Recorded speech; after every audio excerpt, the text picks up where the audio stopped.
There we go. Thank you very much, Miss Flynn. That's why I was raising my hand. I couldn't unmute myself. Do others have the ability to unmute themselves at this point? Yep. I do. Okay, great. Yeah.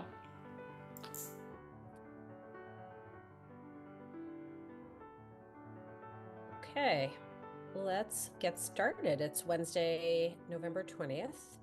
This is a regularly scheduled meeting of the Public Safety and Transportation Committee. And at the beginning of the meeting, I am joined by Councillor Lucas from Ward 2, Councillor Wright from Ward 3, Councillor Block from Ward 4, Councillor Downs, Vice Chair of the Committee from Ward 5.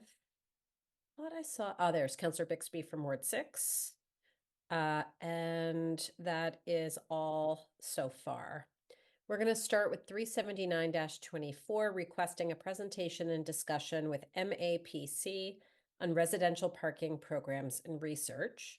This was Councillors Downs, Grossman, Bixby, Wright, Krinsman, Mickley, and Danberg, requesting a presentation and discussion with MAPC as part of the Public Safety and Transportation Committee's examination of residential parking management, learn about programs and research from around the country from regional planners. Councillor Downs, you've been leading the charge on communicating with our guests tonight. So I want to turn it over to you and, of course, welcome our guests. We're really grateful for you being here. And Councillor Downs, I'd love it if you would take it from here, introduce them, and look forward to hearing what they have to say. Thank you. Yeah, thank you. Very excited to introduce MAPC. That we have two planners here, Julia Wallers and Adi Nahur. And I hope I'm pronouncing that right, Adi. I'm sorry. MAPC is our regional planning organization.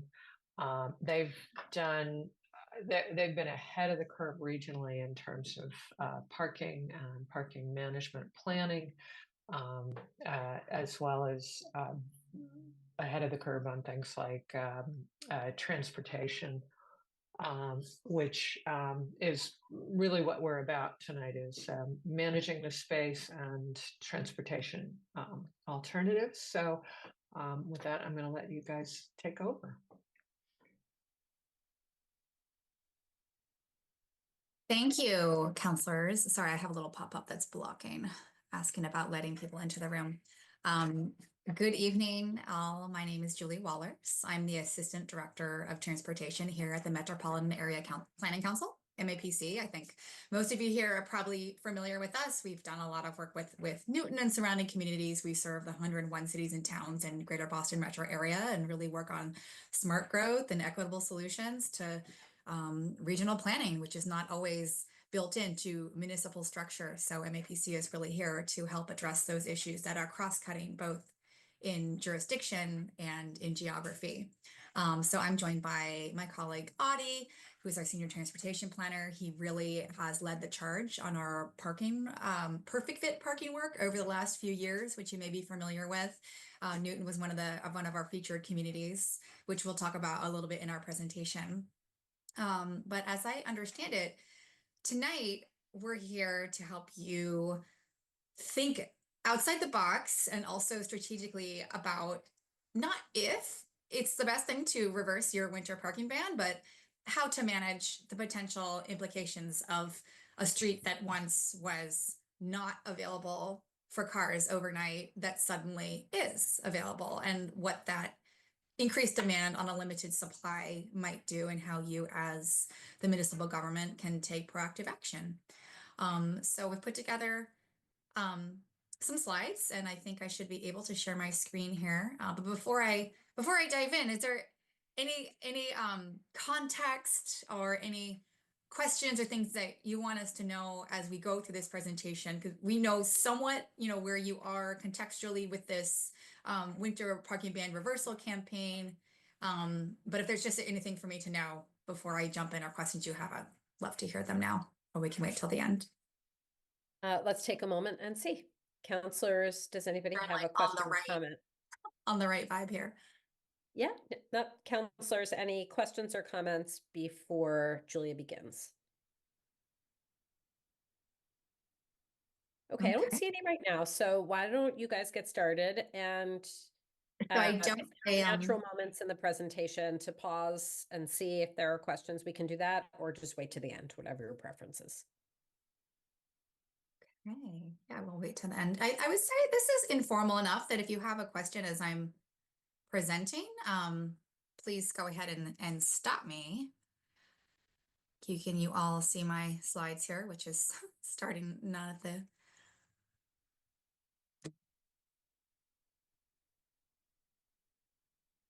All right, can you all see this okay?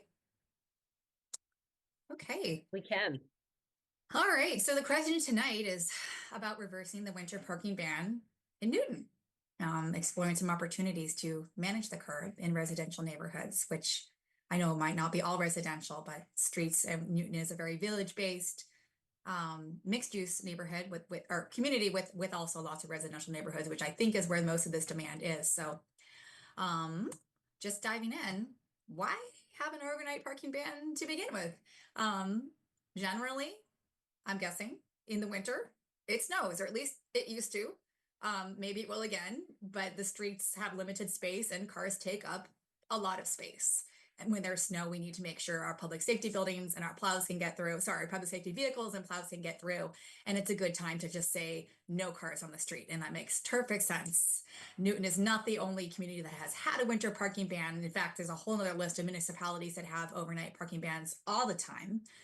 You can see this handful or dozen or so communities that have just winter parking bans for overnight. And as you may know, the city of Watertown is also on a similar path as a citizens-driven campaign to reverse their overnight parking ban for some of the same reasons that we can gather that Newton's residents have put forth. A lot of that being because of a real and perceived lack of street parking because of increased conversions of single-family homes to multifamily homes, more cars come into the community, and a desire to not increase pressure for off-street parking because of the multitude of consequences that can have on a community. So Newton is definitely in good company in pursuing this.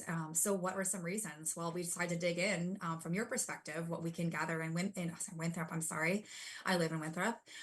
In Newton, quite simply, and this is from the website of repealparkingban.org, the overnight ban is outdated, unnecessary, and exclusionary, presents a huge burden to households with more than one working person, multiple generations, and disabled and or elderly people.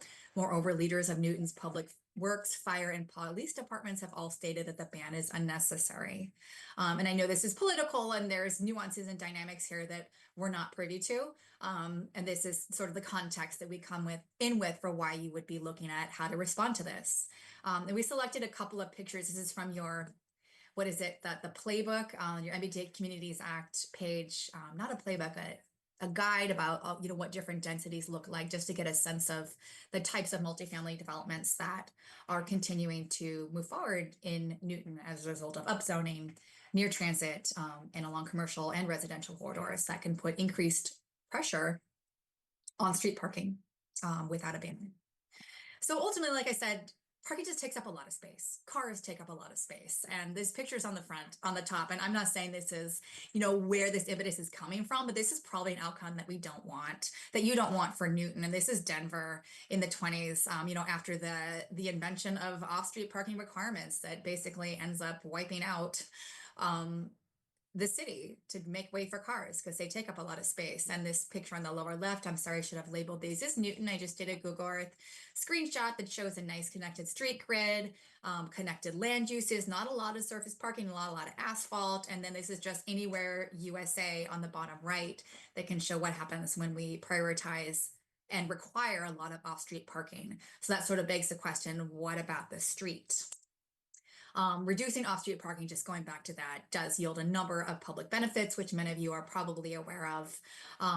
Increasing housing affordability, which I know is a big goal because parking takes up space and space is real estate and real estate is expensive. By not making space for more cars, we make space for more housing that our region desperately needs.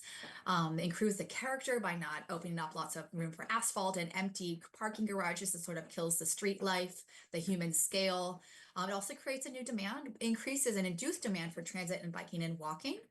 reduces congestion because more people have other ways to get around and don't just fall back on the default, more parking equals more cars.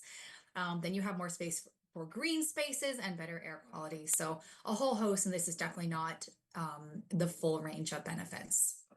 And getting it right matters. This is a snapshot from our Perfect Fit Parking study that really looks at the impact that we sort of put these, I don't want to say baseless, but often like emotionally driven sense of how much off-street parking we need based on how much housing there is and what that with the impacts of that on the scale of the development, the amount of space taken up. Whereas if you were to require less and utilize other ways of either mode shift or looking at other places for people to utilize car storage, we have more room for transit, for trees, for open space, for bike parking, and for more housing. So this is a snapshot of our Perfect Fit Parking Initiative. I welcome my colleague Adi to jump in at any point. He's really been the lead author and researcher on this work in the last few years.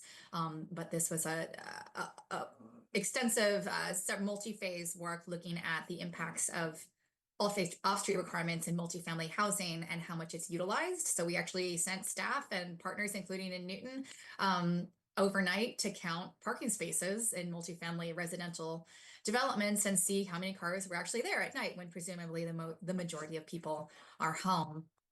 And just a little snapshot of what we generally found. I think what Adi is the ratio, about 1 in 3 spaces were empty, underutilized. Am I getting that stat right? Yeah, happy to jump in here, Julia. Yeah. Thanks to the council and the subcommittee for having us tonight. Again, my name is Adi Nochur. I'm a senior transportation planner here at MAPC. And this Perfect Fit parking work at MAPC started before I was at the agency, but I've been fortunate to inherit it and take it in some new directions in the last few years since I joined the team. And so this is just to kind of break up a few of the different phases of work that we've done.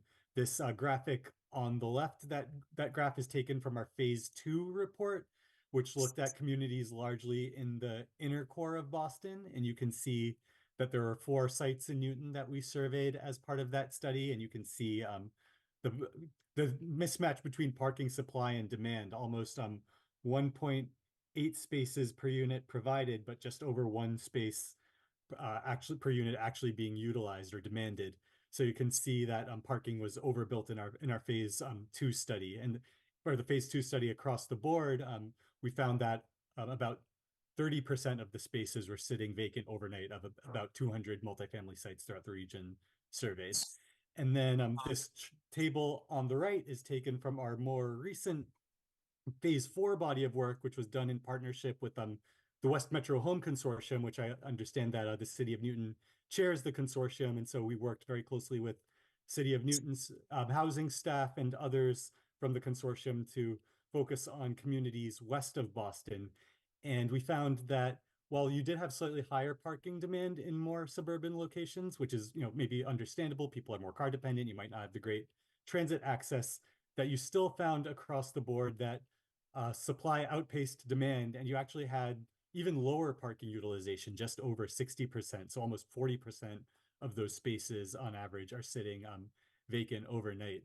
And you can see Newton again highlighted there. There are a lot larger number of properties we were able to take a look at, 10 sites this time around.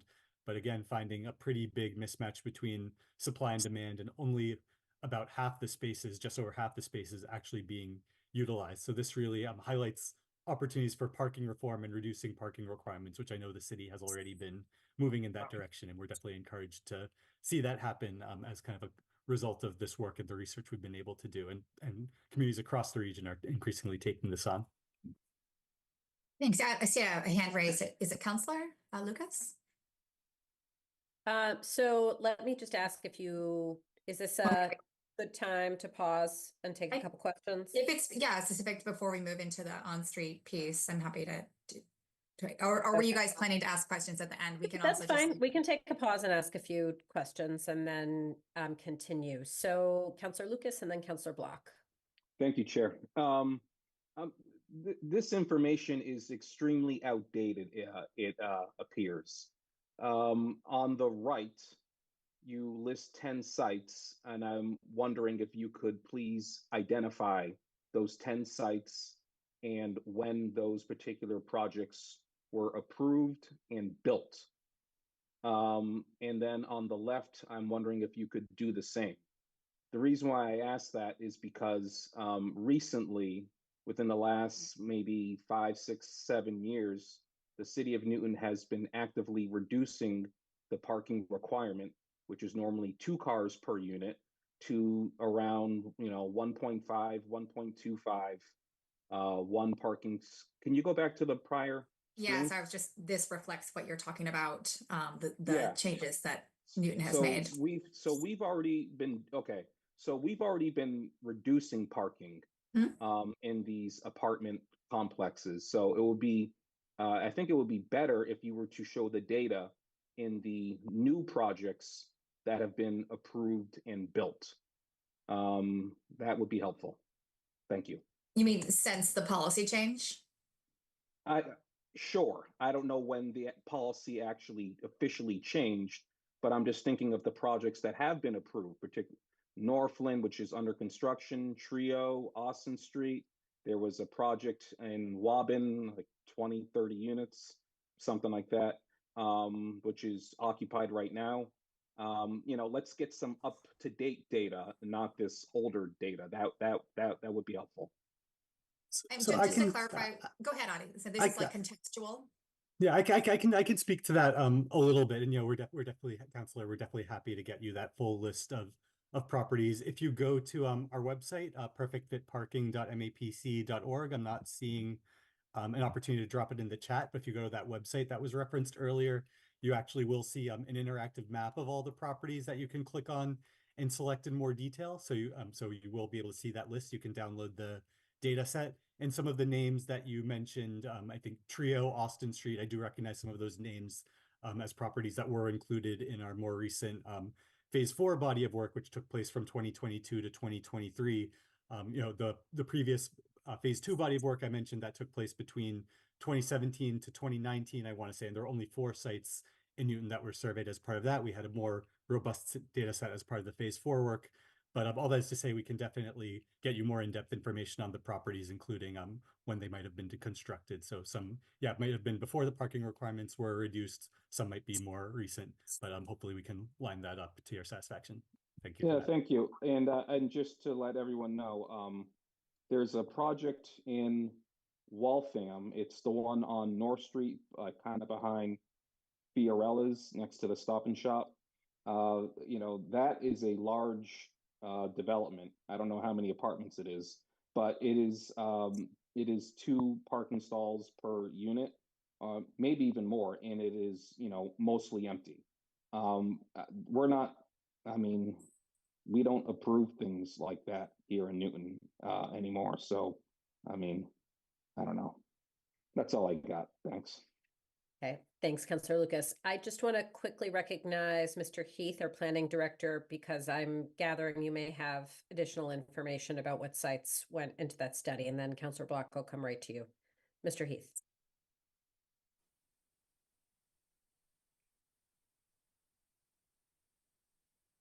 We can't hear you. Are you able to unmute yourself? There you Cassidy just gave me the power. Yeah, I was just going to say the same thing. This count included, I know included Austin Street and Trio. Members of our planning department were out at 2 a.m. counting stalls. So this was in the past couple of years. I think the ratios probably reflected what might have been in the board order at the time. Councilor Lucas is absolutely correct. We've since adjusted those and now have a parking requirement in most cases in special permits that's much lower than 2. Okay, thank you. Thank you. Councillor Block. Well, I was going to just ask for a listing of the parking areas that were part of this study for Newton. I mean, we're all not familiar enough with the other towns, at least I'm not, to be able to make any sense probably of what you would tell us, was in the Quincy or the Cambridge or whatever survey. but we would know not just the age of the development, but we would know nuances about the development. For example, high vacancy rates would be reflected generally in more unused parking spaces, but you wouldn't, in your survey, you wouldn't necessarily know that. Maybe you do collect that, and that's part of your analysis about what the expected parking utilization should be given the vacancy rates in a particular development. So it would just help us to kind of process this. And I don't, I mean, you're covering already an awful lot. So I just wanted to say that a lot of the discussions in Newton have been trying to control congestion by controlling parking. And I've yet to see data that demonstrates in a municipality, preferably the type of municipality that Newton is, a kind of older, close-in suburban city, that relationship actually works.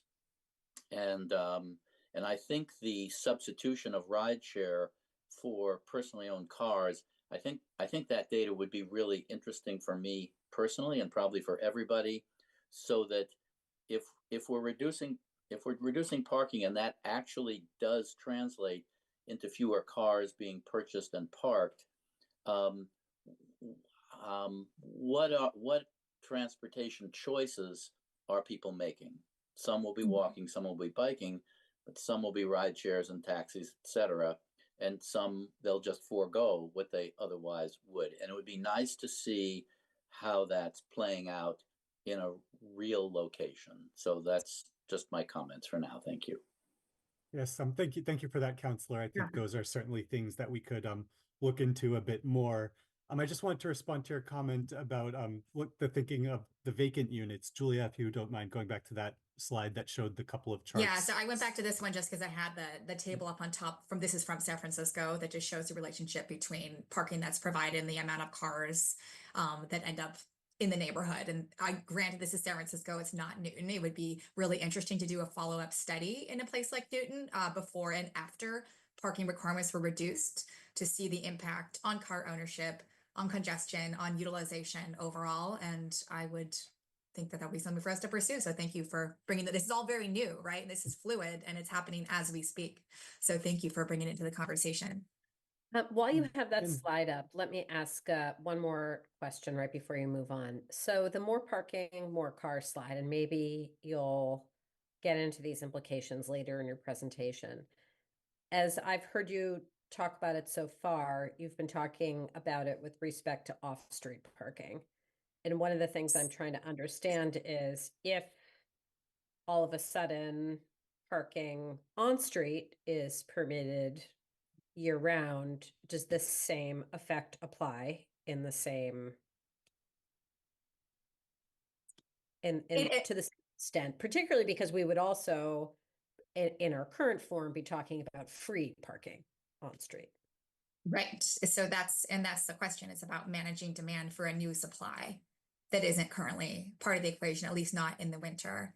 And what we've perceived as one of the reasons for why residents are wanting to reverse the parking ban is not just because, it's inconvenient in the winter because of snow and to live closer to where we are. If we have children or groceries are disabled, it's hard to get these spaces, but also residents feeling like there is an increased pressure on off-street parking and don't want the existence of a parking ban to lend to more pressure on building more off-street parking for reasons that have been identified. And I think it's really commendable that in Newton, you're already having conversations around addressing congestion by decreasing parking, because that's not a place that a lot of communities have reached. So if you have that sense of understanding, then it opens up an opportunity to look at how we would manage on-street spaces.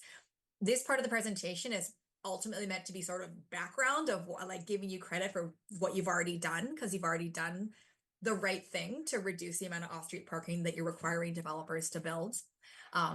But as you look at opening up a new supply for parking, how would you respond to that new demand for a supply that wasn't previously there? And yeah, to avoid exacerbating the notion that developers have that we should build off-street parking lots, because we can't use the street in the winter, so therefore we have to bring other places to store cars. Does that make sense? It does, and I think you're probably headed in that direction as we keep talking. I wrestle with the tension between more parking, more cars. Reducing off-street parking is a good thing because it allows us to utilize the space for other utilization that we really want, like housing. But more parking, more cars also means if you open up the streets that, we have the same problem in a different. Right. I mean, Mhm. when there's no management applied, because otherwise Right, it's just right. a free asset, and the street is undervalued asset. And that's what we were going to talk about next. Got it. Okay, excellent. Then I will stop there and please continue. Thank you. Julia, if you go back for a moment, there are just a couple other quick points I want to make to finish responding to Councilor Block. Councilor, you had mentioned the question about vacant units and how those are sort of reflected in the calculations here.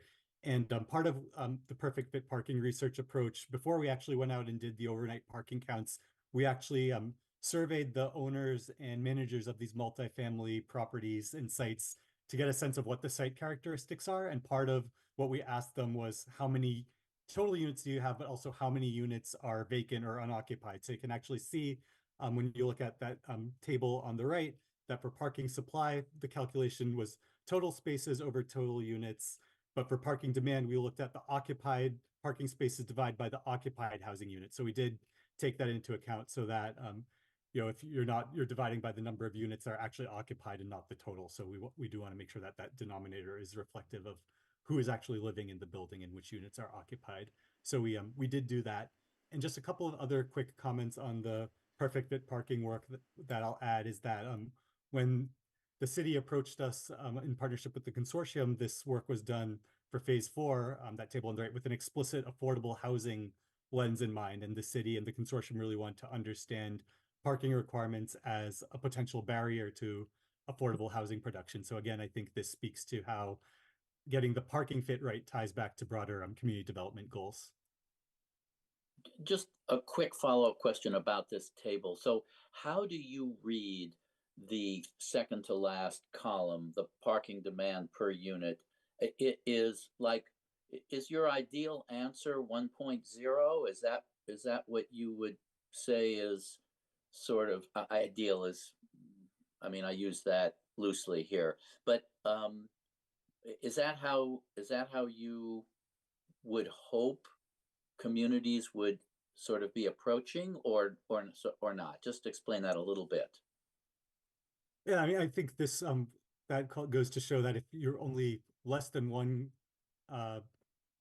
parking space demanded per unit, it shows to institute that you can certainly reduce your parking requirements or potentially even consider a maximum. If this is kind of what the usage pattern is, you could institute a parking maximum potentially. So it does kind of point to the direction of how you might fine tune your parking requirements. And certainly you can target deeper reductions if you have more affordable units, or if you're located near transit. And that was another aspect of the perfect fit parking work I want to touch upon, is we also did a statistical model of the factors that drive that parking demand. And we found that the biggest predictor of parking demand was parking supply. Literally, you build it and they will come. People will either bring cars with them, or they might feel inclined to purchase an automobile to take advantage of the parking on site. So there's that very direct connection between supply and demand. And we also did find that the more affordable units on site, the lower the demand was, and the more jobs accessible within a 30-minute transit ride, the lower the demand was. So this does provide insight into not just understanding your patterns of parking usage, but what actually drives that and how you can fine-tune policy in response. Mhm. I'm still stuck on, maybe I'm just a little slow tonight, but the 0.88 for Newton versus, say, the 1.01 for Watertown. Tell me what those two numbers tell you. How do you read those? How do you interpret those? So I would interpret those as for every occupied housing unit in those communities, at these multifamily sites, you're seeing about 1 car parked per unit. A And little less. is that what we should be trying to do? Is that okay, or is that not okay? I mean, just how do you evaluate that? You already have. Well, I'm asking you how you evaluate it, because you're showing us a range of communities, and before you change this, what Needham was 0.55 or something, and Brookline was 0.67. I sort of, what are they doing that leads to that, and what is Newton doing that leads to its number, and I mean, maybe I'm taking you on a tangent here sorry, these are just questions that are occurring to me. Go back to your presentation. Sorry about But these are all good questions, and they're relevant to the Perfect Fit parking study, which I would encourage you to dig through. It's a very interactive website with maps and, tools you can click and scroll through and see the properties and the requirements across the region, and you can get a lot of the answers to your questions. I'm sorry for this diversion, is really to provide some background on the work that Newton has already done to recognize the role that supply of off-street parking can have on the overall built environment and other community goals as you look to unlock a new potential supply for parking, just recognizing what you've already done. Yeah. So you're on the right track. You've zoned for increased multifamily units. This increased pressure of bringing more people, potentially more cars, is already happening in Newton. So what about on-street parking? The challenge becomes then not managing demand for off the street and to parking requirements related to units, but to the curb itself.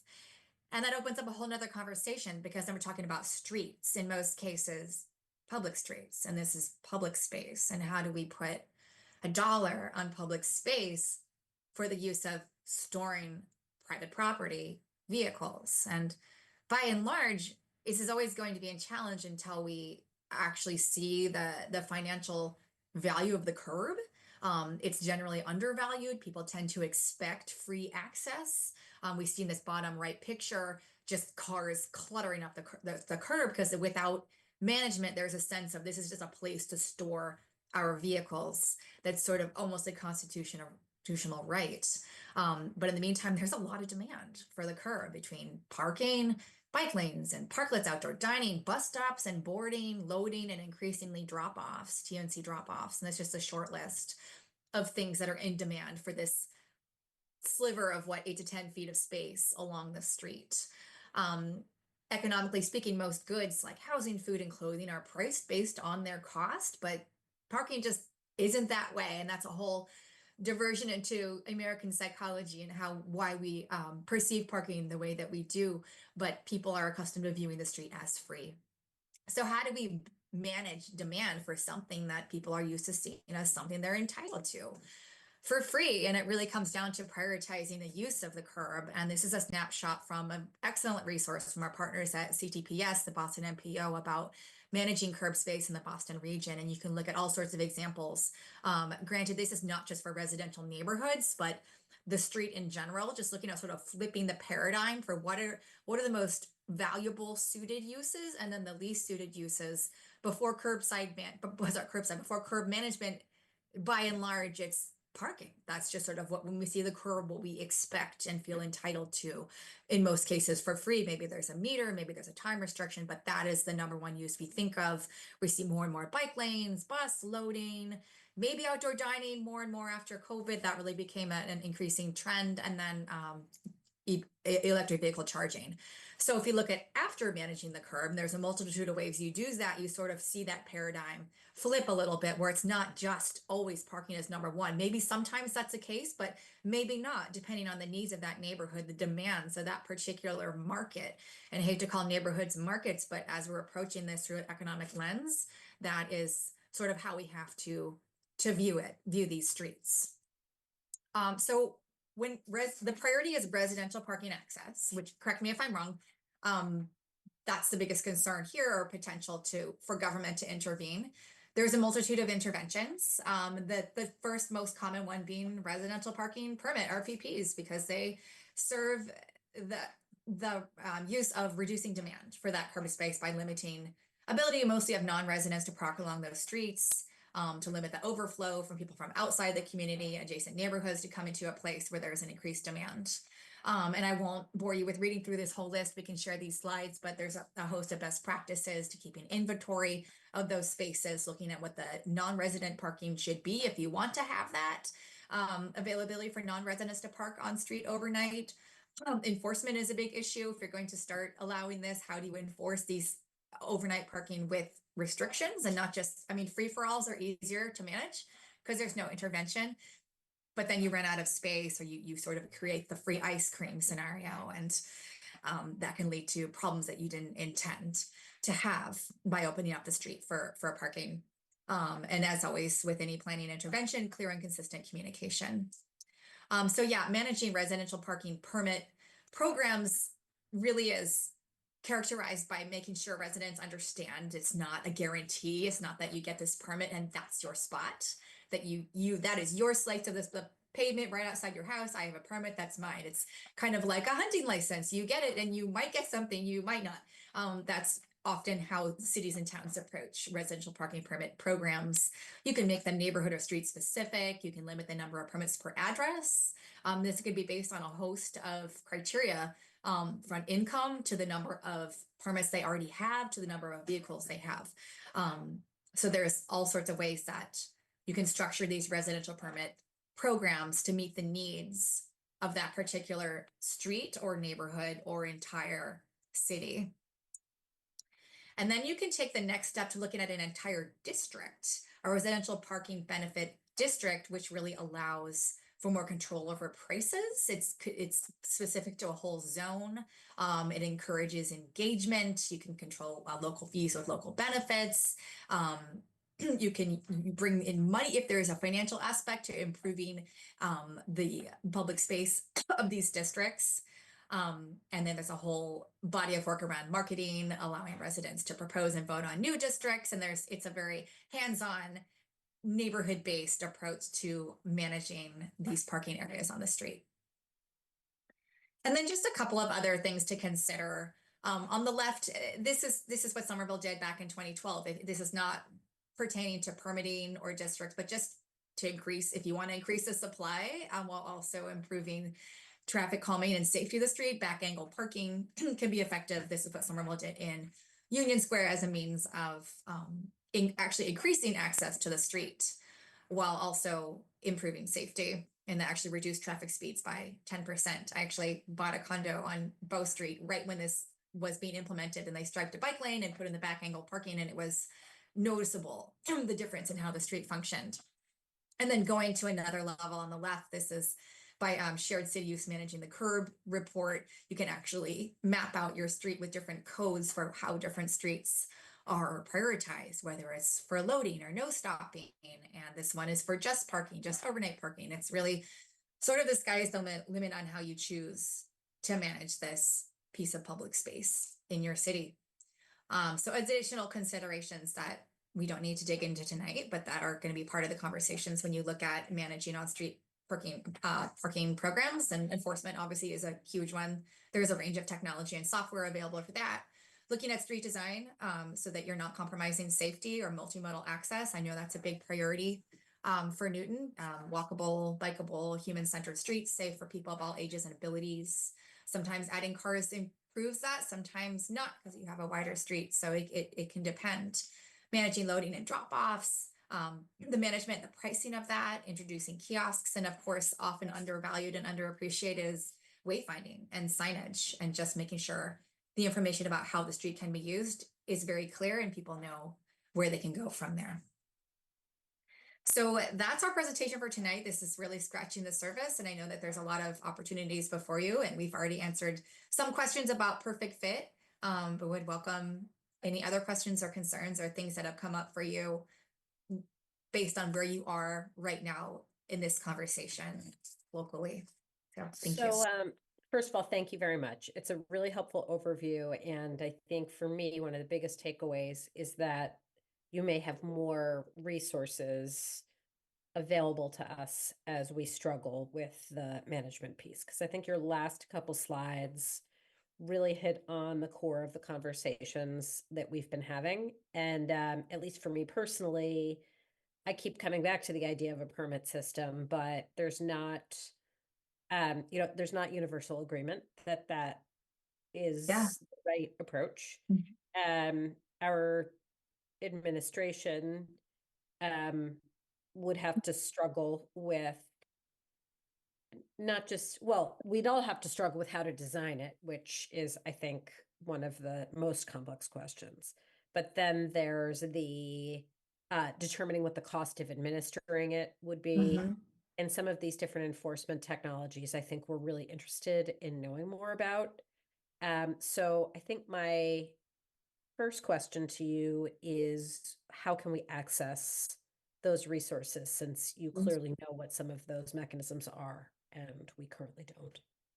Yeah, thanks for bringing that up. I wasn't sure how technical or in the weeds you wanted to get at this point. So this is really just an introduction. But there are resources, reports, documents, websites that we have created to put this presentation together, and also that we're aware of for how you're, I can share those with you. In some cases, you might, it might be helpful to bring on even more of like a technical consultant to do a study. MAPC is available for some of this work, but we can share if you want to ask like specific questions. It sounds like pricing is a big one, and management and enforcement, and that's consistent because you're introducing a new program. With to a manage myriad of both. questions. I mean, it would be, let's hypothetically say, and if you go back maybe a slide or two to some of the points about, permit systems, maybe this one perhaps. Obviously in our city, there are different characteristics to different neighborhoods. Right. And how do you design a system that effectively, manages the differences between the different neighborhoods and priorities among them, as well as is equitable among the Mhm. different neighborhoods and what Mhm. people's desire is to be able to park there? I don't know that digging too far into it tonight is, appropriate, but I guess my question is, how do we continue the conversation? Because we're at a point, I think, where we've kind of really recognized and grappled with the landscape, but the technicalities of where would we go from here? If we did a permit system, what would that look like? Is there something other than a permit system? I mean, are there other tools, Yeah. aside from permits, that you've seen be effective? How could we possibly get at a measurement of what to expect if we did nothing? So these are I think we're ready to kind of dive into that next level. Yeah, it's so locally driven. Like the context is paramount to determining any of these solutions. Like there is no one size fits all. Like the demand for parking in any given street or neighborhood is probably going to be different. You can definitely take a citywide approach to just permit parking, make it sort of blanket. But if there's a want to be more nuanced, then there's probably going to be some level of study or survey. And the first thing that comes to mind for me is the city of Somerville, that did a citywide curbside management study that involved a whole public process and like a recoding of the streets based on public input, as well as vehicle ownership and demographics and access to transit, access to off-street parking. That was all tabulated to calculate how many permits should be allowed, what the pricing of those permits would be, and what the criteria would be for that. So Somerville, this is just, I think I've cited in a couple of these slides, but I'm sure Brad Rawson and the team over there are excellent to work with. We could put you in contact with them for a case-based just Q&A. They tend to be ahead of the curve on things like zoning and parking and transportation. And this was no different. So that's the first one I think of locally. But it sounds like you have more specificity than, we were aware of in putting together this presentation. And it would be great to know exactly what those questions are to connect you to those resources and best practices that respond to those more technical implementation-based questions.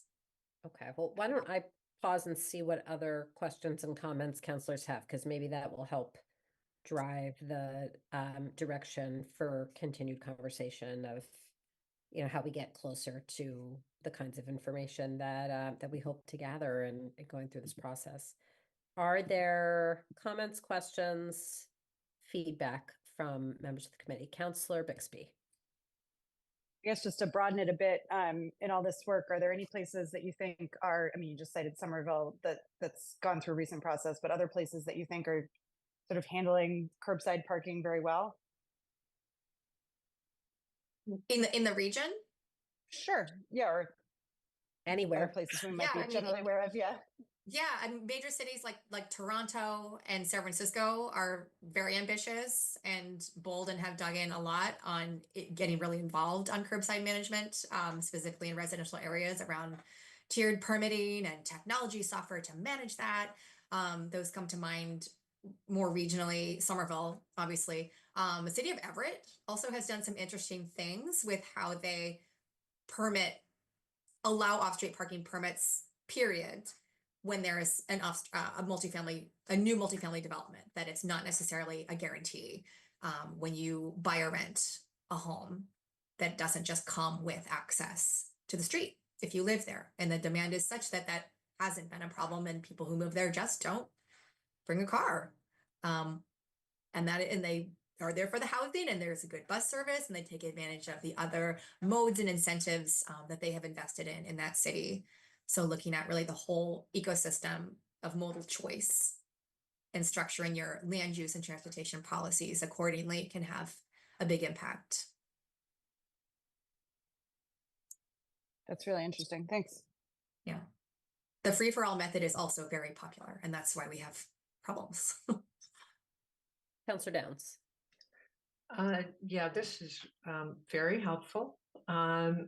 There sounds like besides permit parking or perhaps meters, the number of options that we have for getting control of the free for all once it opens up are limited. Am I right? Are you aware of any other overnight types meters? of programs? Probably not metering for overnight parking so much, but I mean the permitting aspect is so broad. There's so many different types of permitting programs, and then there's the districting also of residential. Let me pull that slide back up, because this was actually even new to us as we started looking into where things are with this body of work. Okay. Change the slide here. So, and this is from CTPS's recent curbside management study, looking at the more community-based parking benefit district. And this is sort of a compare and contrast, a couple of tables here. And these are really the two bodies of research that we're aware of for how to intervene in managing this space, because you're trying to respond to a demand by constraining supply, assuming that demand is there. I think maybe you're at the point where you're not sure, because you haven't done this yet. Maybe you don't need to intervene. Maybe you just repeal the ban and it's fine. That could also be the case. And I wouldn't know as much about your local context if that could be the case. But if the demand isn't outpacing the supply, you might not need to engage in this. But I do see that there's a new zoning and new districts that are going to improve multifamily housing. You have that fear of increasing pressure on off-street that we would like to avoid. Right. I mean, one of the, I think it's very context specific. Newton, a little like Brookline, has its areas where there is more density and more demand for parking, and areas where there's less density and where probably we could have a free for all, and it still wouldn't look like your parked up street that you showed there. And trying to manage is kind of the issue. You mentioned that Somerville, Everett might have some programs. Is anyone doing a residential parking benefit district? Not that I'm aware of. You could be the first. And there are there is the legislation available to allow that. Is that correct? I believe so. I don't know that it needs to be You mean I mean, local legislation or through the state? The state legislation that allows the locality to do this. I mean, we've often had great ideas and then been stymied by the by the Right. state, you know. Yeah, It's I mean, like, compared to like oh, a we'd like to do a parking benefit district, and then have like a been business or improvement we'd district. like to raise meter rates in order to manage parking better, and the state says no, you can't do that under Prop 2.5, and we have to go and then Oh gosh. change a Prop- law. I remember we I had can't to imagine do this that. would trigger Prop 2.5, but So there something is state legislation that allows for parking benefit districts. Those are allowed at a local level, but not a ton of cities and towns in Massachusetts have taken it on. I believe the ones I'm aware of are Brookline Village, Arlington Center, Reading, and I know the city of Boston was looking into it a while back in Roslindale in the neighborhood there, but I'm not sure if that effort is still underway. And those are all kind of more sort of village centers, maybe your main streets, commercial districts, not so much residential neighborhoods. But at baseline, there is the ability for cities and towns to implement parking benefit districts, and a handful have done so. And where has Brookline done that? I know they were doing it for a little while around Red Sox parking, but I thought that had been, I thought that had run into some issues. Am It's I in wrong? It's in Brookline Village. In Brookline Village itself, so they're charging more than $2, $2 an hour for spaces there. Is that right? I don't know what they're charging or how the district is structured. I think you can find some information online, and we may also have some contacts who are involved with that district. So if that's All right. something you want to investigate further, we're happy to think Yeah, about. we've got some follow-up to do with you know, I'll look through this and I'll send you some, if I can't find it, I'll send you some requests for contacts and see where we can go with this, because we have some more digging in to do before we, I think before we move forward. So this is great. We may have some more conversations offline, but I'm going to let my colleagues ask some questions. Okay, thank you, Counselor Lucas, then Counselor Wright. Thank you, Chair. Could you please go back to the slide which showed it had these grids left and right? Please. Nope. Nope. Yep. What is this actually display? Can you take me through the left side, then the right side, please? Sure. So this is articulating a paradigm of prioritizing uses for the curb, understanding that in your situation, you're really talking about parking, overnight parking, but that in the big picture of things, we're just talking about how we're choosing to use the curb, which has a lot of ways that you could use it. And perhaps there's a neighborhood where you see on the left, parking is maybe not the default best use for the curb. Overnight, maybe, but maybe in that neighborhood, there's another way that there's demand to use the curb. And so you'd want to manage it on the right such that that use is prioritized.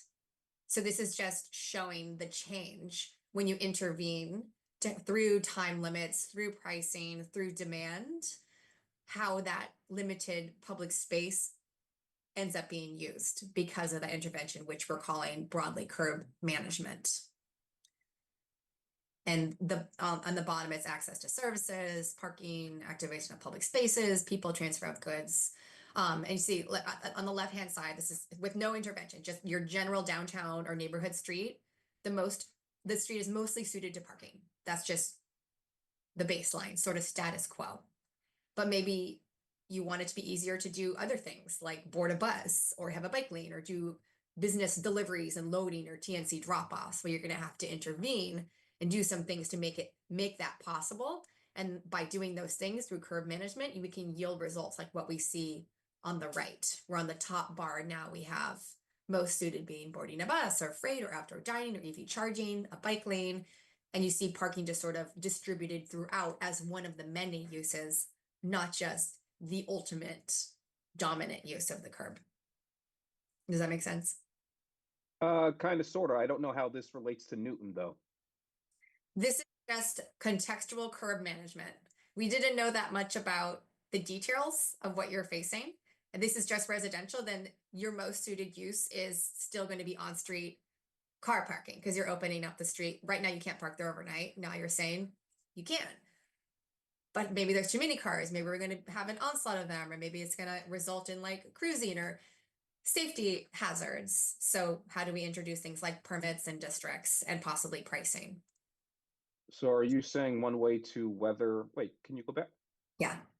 Oh, so are you saying one way to weather the storm if the overnight parking ban is lifted and to prevent cars from being parked on neighborhood streets in high density residential density areas is to incorporate some of these ideas on the right, like a bus lane, loading zone, outdoor Maybe. dining, Maybe electrical if charging. that's a way that people are wanting to use that street, you have to intervene to make that possible, because otherwise the default is just parking cars. I think for an overnight parking reversal of an overnight parking ban, you're probably not going to be dealing with a lot of competition for bus boarding or delivery drop-offs if this is mostly a residential neighborhood. So it might be that it's just overnight parking.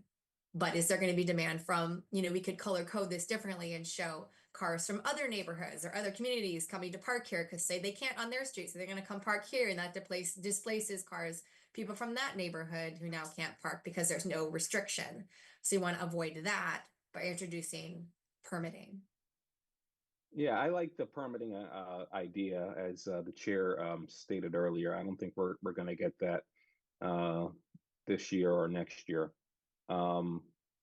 But some of the other ideas, might work if we were talking about a major downtown city with bike lanes and bus lanes and all that. The electrical car charging, that might work, but I haven't seen any that are on neighborhood streets. So I don't know what to do here if the parking ban is lifted. So.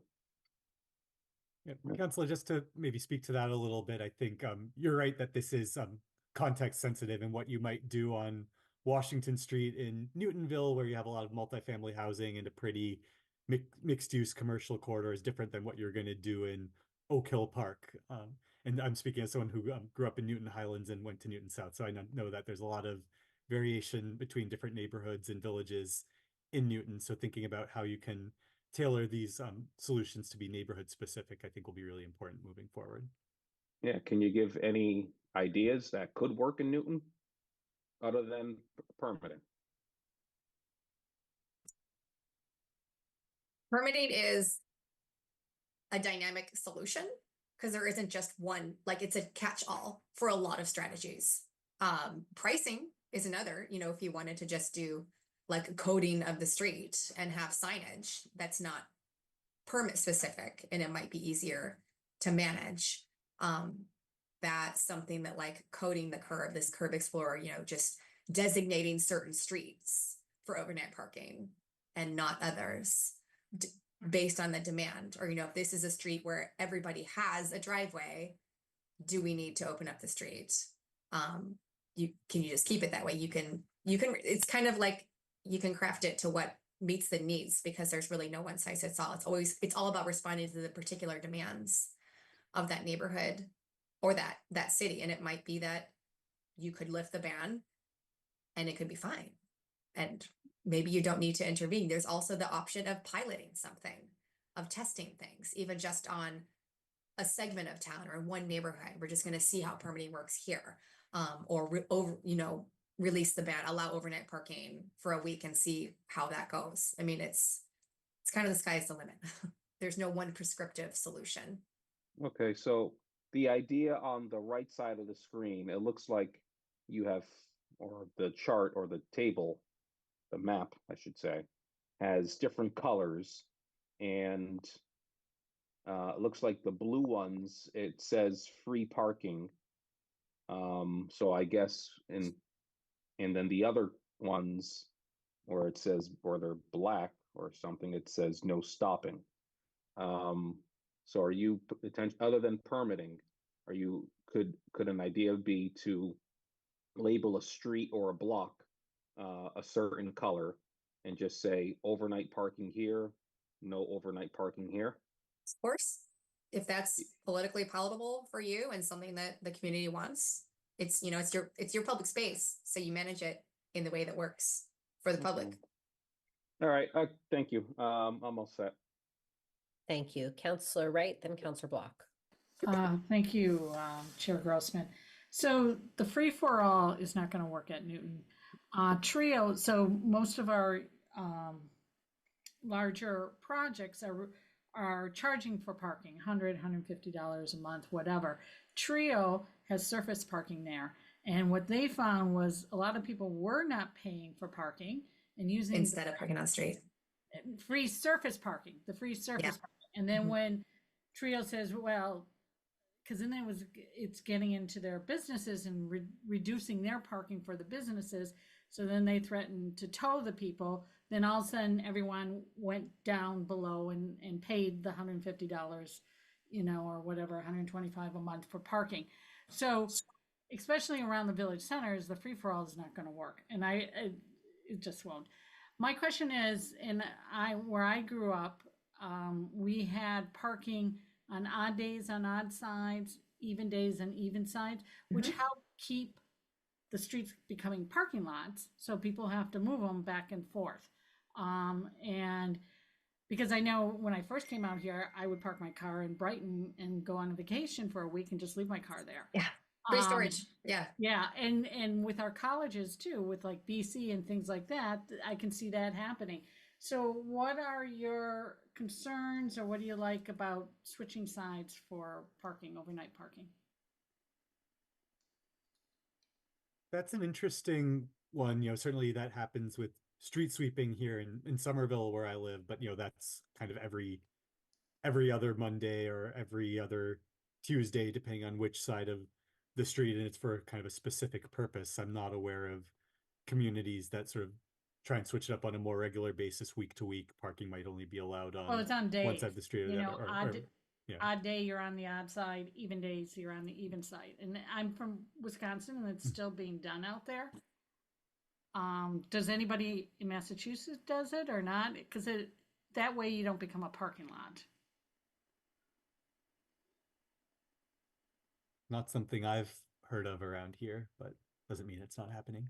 Yeah, I know some cities do, like, this is an even side winter and this is an odd side winter, and kind of rotate that, but it's not you mean like on the regular, you switch up the days. No, I'm not familiar with that, but it's a way of managing the curb in a way that might yield the outcomes that are needed to maintain access. Ultimately, it's about maintaining access, right, for people there without becoming a parking lot or becoming unsafe, or just having cars sit there all the time. That's never something that you want. And I don't think that's necessarily the outcome of reversing an overnight parking ban. But this is something that would apply all the time, right? That you're thinking. Or just the wintertime, whatever. I mean, we have a couple colleges here, and the kids will park their cars for a week. They don't need it all the time, their car. So I can see longer time parking on the street. Oh yeah, I mean, you can designate the permits to just not be more than 3 days, or the time limit on how long a car can sit there. Like, if you have a street permit, but it doesn't mean you can just have it sit there for 2 weeks. You could put a 24-hour restriction or a 48-hour restriction. Yeah. The other problem we have is police enforcement, and generally they don't like to enforce it. So that's another whole different situation. Enforcement is a can of worms. Okay, thank you. Yeah, there is a lot of software for that now, with license plates and cameras and technology, and that's another body of work that we can share. If you're only allowed to park on one side, it's really easy, the enforcement, because you can just look down the street and nobody's there. On the other side, boom, you can do it. Yeah. Right. Thanks. Councilor Wright, I do want to touch upon something else you brought up at the beginning of your comments, and when I believe you mentioned the Trio development and how they charge residents for parking, if I'm understanding it correctly.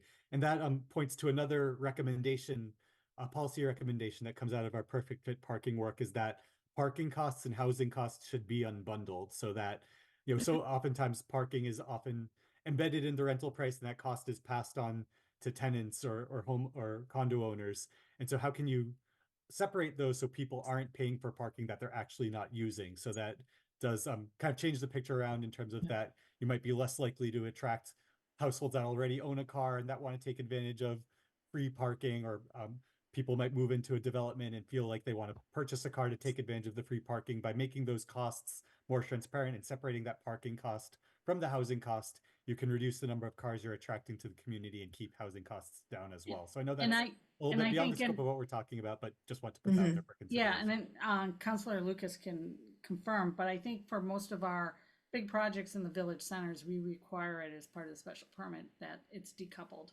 Oh, terrific. Great. Okay, thank you, Counselor Block.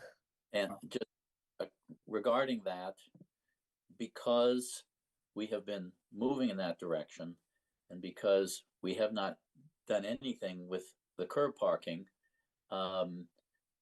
people in some developments are declining the rental space to pay the rental space and then parking on the street.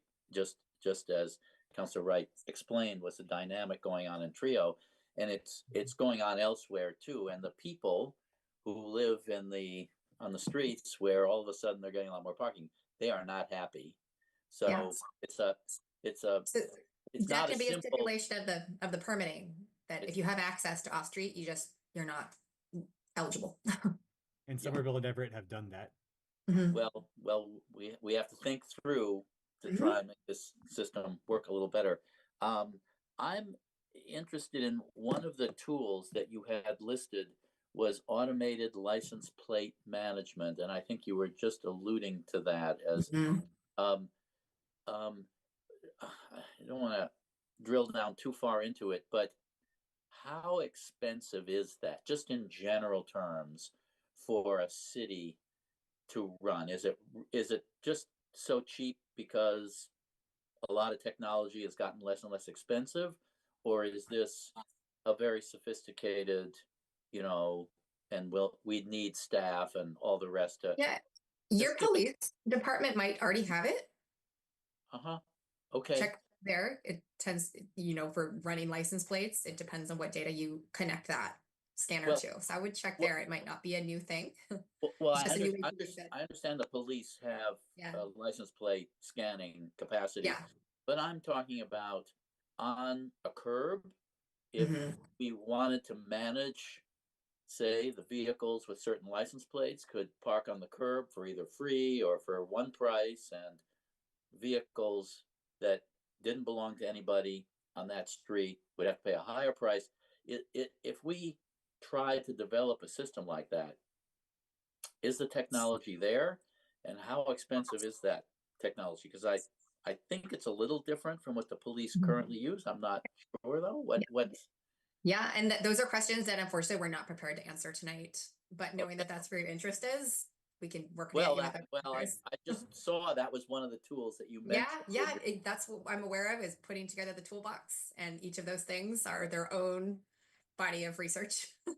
Okay, thanks. Thank you, Counselor Bixby.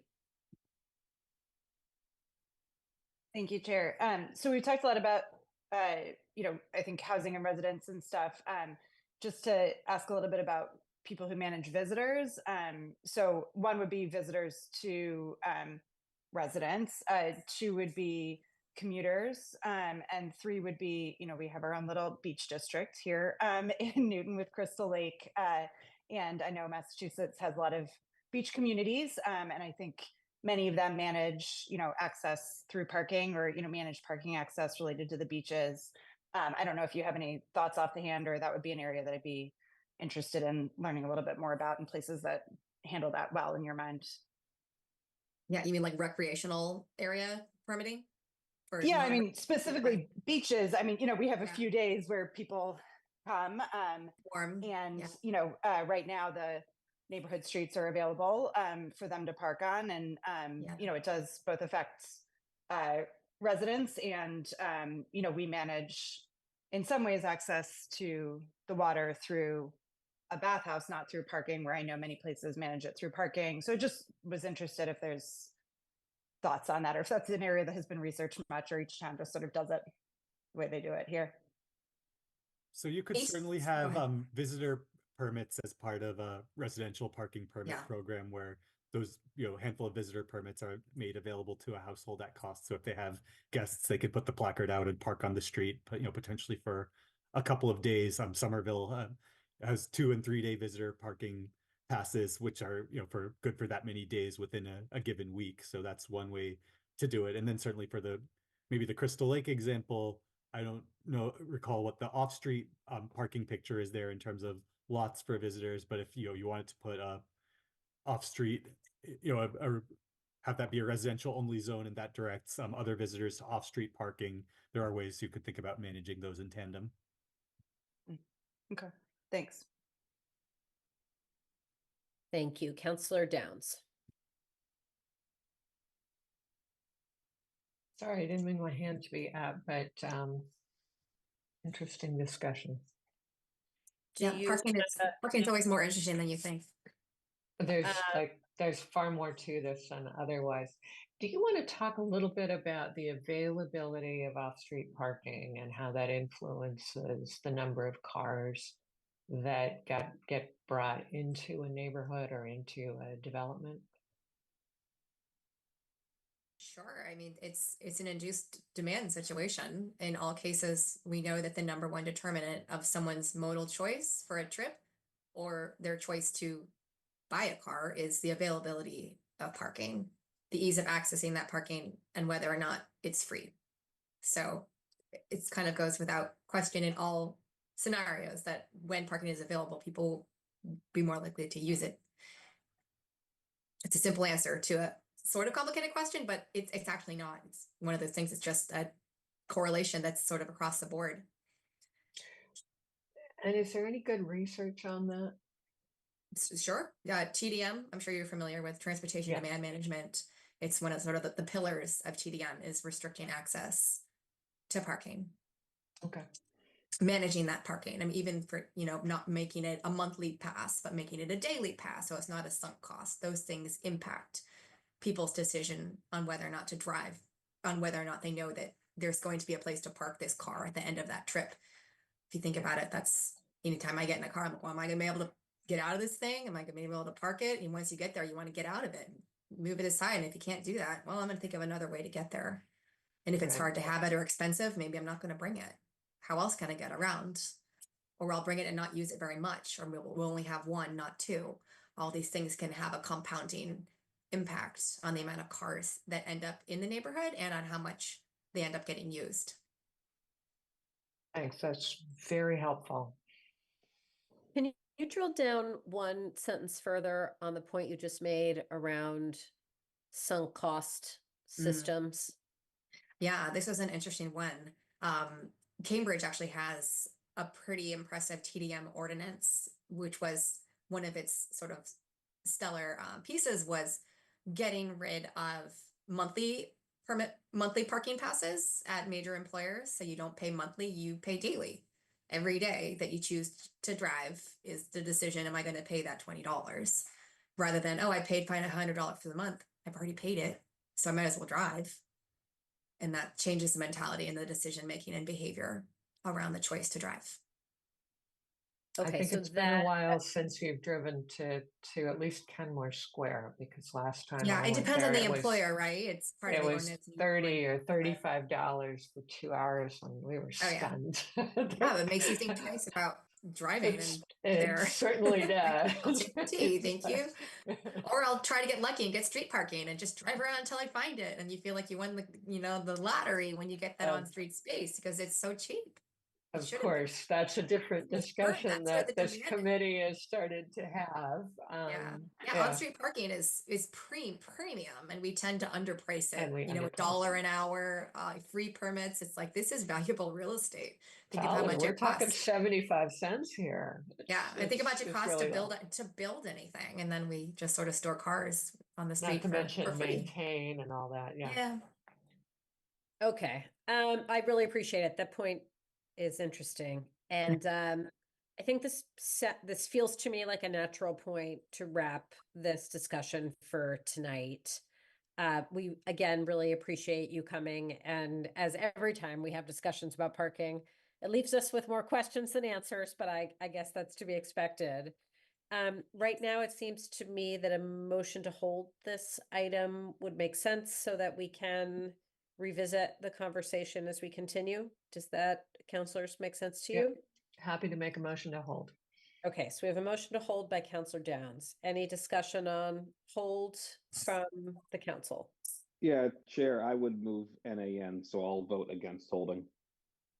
Okay, so any other discussion? All those in favor of holding the item, please say aye. Aye. Opposed? Opposed? Do we have any other opposed? Okay, so I think we have 5 in favor of hold, 1 opposed. So the item's held. For our guests, what that means is just that we have the option to put this particular docket item on our agenda again in the future and continue on. Otherwise, the way our rules work, a docket item is done for the term and essentially wouldn't come back. So we essentially voted to continue should the need be appropriate for the committee. So thank you Understood. again for your time, expertise, and we may very well continue the conversation as we wrestle with this. Appreciate it. I hope that you do. Thanks for having the conversation. Thanks for Likewise. asking the questions, and thanks for inviting us. Have a Thanks good so night. much. Thank you. Good night. You too. Thanks, everyone. Take care. Okay, we're going to go on to our next item, which is 454-24, the appointment of police chief. Her Honor the Mayor requesting the appointment of George McMains as the chief of the Newton Police Department. And I see we've been joined by our acting chief. Welcome, and thank you for being here. And of course, for not only the many distinguished years of service that you've already given to the city of Newton, but for your interest in continuing that to the next level. I wanted to ask Councillor Lucas, as you served on the committee, do you want to say anything before we begin this? And an acting chief, after that, I was intending to just turn it to you if there's anything that you'd like to say before we have discussion among the committee. Sure. Yeah. Councillor Lucas. Yeah, thank you, Chair. Yeah, so the police geez, what's wrong with me? The police chief search committee met over the past few weeks, and we looked at a bunch of resumes. We interviewed candidates for the position. It was unanimous in the committee that we recommend to the mayor, Acting Chief McMains, to take the position as chief of police for Newton. I was impressed with his resume, his answering the questions from the committee members, his professional experience, not just with the police department, but with the Marine Corps, I believe. He's a Marine, just had their birthday, I believe. Yeah, I think Chief McMains will be an excellent police chief for Newton, and I already wrote to him. I do look forward to working with him on various issues regarding law enforcement across Newton. So that's it. Thank you. And Acting Chief, again, welcome. And if you would like to share anything with the committee, this is a good time. Thank you. Thank you. First, I'd like to offer my thanks to the members of the search committee for their thoughtful questions and conversations. It's never an easy process to go through. You always anticipate what they're going to ask, and you never know if you get that right. But I thought there were some great questions. I'd like to thank the city councilors who, after the mayor's announcement that she was going to suggest my appointment, have reached out, including Councilor Lipoff, who I spoke with earlier this afternoon. I appreciated that. To the mayor, who has the confidence in me to recommend me to the board, I appreciate that as well in this committee. And finally, to my colleagues in the police department who probably over the last year and a half, 2 years, have been very supportive in my role as the superintendent and now as the acting chief of police. I wanted to thank them, as well as the unions who for now are supportive. So I appreciate that as well. So thank you. Okay, really appreciate that and would love to turn it over to the committee for any questions or comments. Councillor Downs. I just wanted to second Councillor Lucas's mention of just how, at least in my experience with you, how delighted I am that you're going to be coming on as chief, and how much I think this is well deserved, and how much I look forward to working with you in the future. Congrats. Thank you, Counselor Block. Thank you, Chair. Chief McMains, I'm curious what you think the most difficult law enforcement problem is facing Newton. I think the most difficult problem, at least in my opinion, is retention and recruitment of police officers. Again, when I came on in 1997, there were roughly 200 and some officers, or rather applicants on the Newton resident list. This year, I think we have 22. Last year, I think we had 12. I think that's the biggest problem. As far as what we think the public might be concerned about, we just heard about parking, right? And the issues that the citizens of Newton think are important. For instance, leaf blowers, parking, et cetera. That's something we should all be concerned about as police officers. I mean, we're here to protect and serve the community, and their concerns should be our concerns. And if I could, Councilor Block, we do not have plate readers. We used to have those back in the early 2000s. We've since gotten rid of those. So just want to answer that question for you. Okay, thank you. So I think your predecessor had put a lot of emphasis on a new headquarters as a way, as one tool perhaps of attracting more officers to Newton. I don't know how you put that in the priorities of things to do to deal with the problem that you cited, but what would you say are the one or two most important things that you'd like to do, and that maybe you'd like us to help you do to deal with the personnel issue that you mentioned? Absolutely, a new building would be awesome. I know the mayor has given us monies to do a needs and feasibility study. We've worked with Josh Morse, his team, to develop, I guess, a plan for revisioning the police department. Not necessarily a new police department, but improving what we have now, rebuilding the backs of the police station where the garage is to house some of our officers. Over the past several months, the mayor has given us a lot of money. You folks have helped as well. We've able to redo the back of the police station, the parking lot. We've able to put up a fence to help secure our property and to make it safer for everybody. We have done a bunch of stuff in dispatch to improve their working conditions. I think all those things are important to create an environment where everyone wants to come to work, or maybe they don't necessarily want to come to work, but they're comfortable when they get to work. There's an interesting study that was done through the International Association of Chiefs of Police about why officers aren't, or why people aren't looking to be officers. And one of them is community support or lack thereof. Lack of support from leaders in the community. And I don't think we necessarily have that. I think one of the issues that I would love to address with our troops, and I have already, is community outreach. And I think that's very important for us to do. For everywhere from, we make a car stop and we can have a positive experience with that person by educating them on what they did wrong, how they can improve their driving or whatever they happen to have done, to our school resource officers who reach out to children in the schools. And I think what better way to reach out to the residents of Newton, but through their children, positive experiences with their children. So I don't know how to make it perfect so we able to recruit and retain people, but I think a new building would be great. I know the Police Reform Task Force recommended that back in 2020, and we've slowly worked to improving what we have now. And it would be nice to have a new building, but we'll make do with what we have until we can get that done.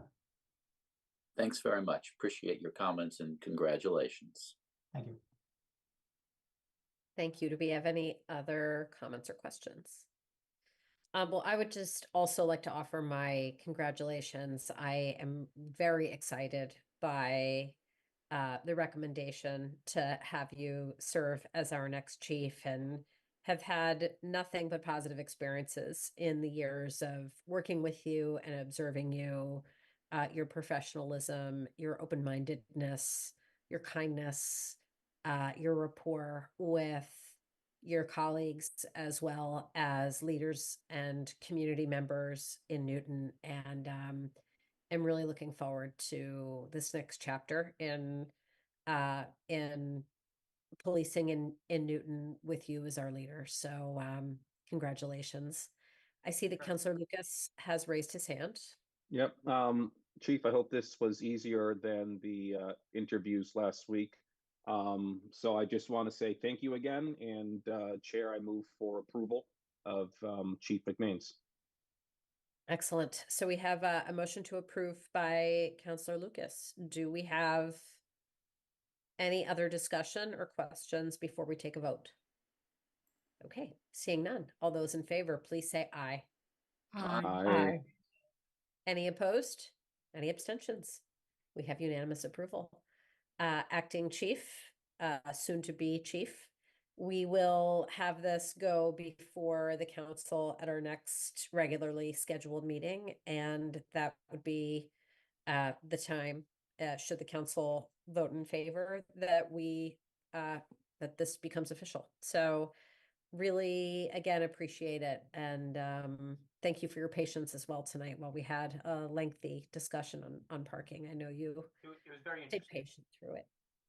Well, and a preview of coming attractions, because I think, as you've heard, we continue to struggle as a council with how to take this from here, and anything that we do requires, partnership and communication with you and your colleagues. And so you'll be back to discuss it. I hope we don't let you folks down. Thank you. Appreciate it so much. And with that, we are Congratulations. concluded for our business tonight. See ya. You'll have a good night. Thank you. Night, everyone.